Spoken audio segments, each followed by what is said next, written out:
March 26ರಂದು ರೂಪುಗೊಳ್ಳುತ್ತಿರುವ Gajakesari ರಾಜಯೋಗ 3 ರಾಶಿಗಳ ಜೀವನದಲ್ಲಿ ದೊಡ್ಡ ಬದಲಾವಣೆಗೆ ಕಾರಣವಾಗಲಿದೆ.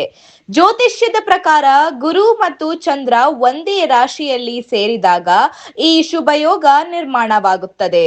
ಇದು ಧನ, ಗೌರವ ಮತ್ತು ಯಶಸ್ಸಿನ ಸಂಕೇತವೆಂದು ಹೇಳಲಾಗುತ್ತದೆ. ಮೊದಲನೆಯದಾಗಿ ಮಿಥುನ ರಾಶಿಯವರಿಗೆ ಬಹುಕಾಲದಿಂದ ಬಾಕಿ ಉಳಿದ ಕೆಲಸಗಳು ಈಗ ಮುಗಿಯುವ ಸಾಧ್ಯತೆ ಇದೆ. ಜೊತೆಯಲ್ಲಿ ಉದ್ಯೋಗಗಳಲ್ಲಿ ಪ್ರಗತಿ, ಹೊಸ ಅವಕಾಶಗಳು ಮತ್ತು ಸಮಾಜದಲ್ಲಿ ಗೌರವ ಹೆಚ್ಚಾಗಲಿದೆ. ಸಿಂಹ ರಾಶಿಯವರಿಗೆ ಹಣಕಾಸಿನ ದೃಷ್ಟಿಯಿಂದ ಬಹಳ ಲಾಭದಾಯಕ ಸಮಯ. ಹೂಡಿಕೆಗಳಿಂದ ಆದಾಯ ಹೆಚ್ಚಾಗಬಹುದು.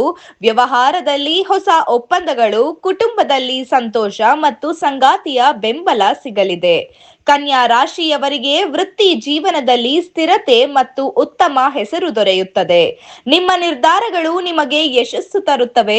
ವಿದ್ಯಾರ್ಥಿಗಳಿಗೆ, ವಿಶೇಷವಾಗಿ ಸ್ಪರ್ಧಾತ್ಮಕ ಪರೀಕ್ಷೆಗಳಲ್ಲಿ ತಯಾರು ಮಾಡುತ್ತಿರುವವರಿಗೆ ಇದು ಒಳ್ಳೆಯ ಸಮಯವಾಗಿದೆ. ಒಟ್ಟಾರೆ ಹೇಳೋದಾದ್ರೆ ಈ ಗಜಕೇಸರಿ ರಾಜಯೋಗವು ಹೊಸ ಅವಕಾಶಗಳು, ಆರ್ಥಿಕ ಬೆಳವಣಿಗೆ ಮತ್ತು ಸಂತೋಷವನ್ನು ತರಬಲ್ಲದ್ದು. ಸಿಕ್ಕ ಅವಕಾಶಗಳನ್ನು ಸರಿಯಾಗಿ ಬಳಸಿಕೊಳ್ಳಿ. ನಿಮ್ಮದೇನಾದ್ರೂ ಈ 3 ರಾಶಿಗಳಲ್ಲಿ ಒಂದಾಗಿದ್ರೆ ಕಮೆಂಟ್ ಸೆಕ್ಷನ್ ಮೂಲಕ ತಿಳಿಸಿ ಹೇಳಿ.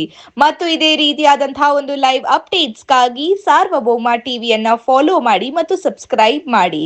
ಧನ್ಯವಾದಗಳು. ನಾನು ನಿಮ್ಮ ಮೇಘನಾ.